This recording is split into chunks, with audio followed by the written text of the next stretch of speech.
В созависимых любовных отношениях присутствует вот эта вот драма, жертвенность, когда люди идут на жертвы ради друг друга. То есть девушка перестала встречаться с подругами по воскресеньям, например, потому что молодой человек как-то дал понять то, что ему это не нравится, или наоборот, молодой человек перестал встречаться со своими друзьями. В таких отношениях чаще всего эмоции выкручены на максимум. То есть если это любовь, мы любим друг друга до гроба.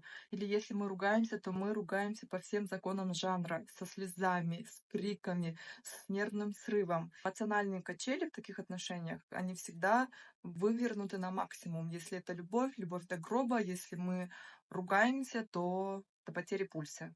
Когда после такой феерии эмоций, эмоционального спектра от 1 до 100 люди входят в спокойные, ровные отношения, им кажется, то, что это очень скучно. Им действительно очень скучно в таких отношениях, потому что они привыкли к выбросу кортизола, к выбросу дофамина, которое вызвано созависимостью.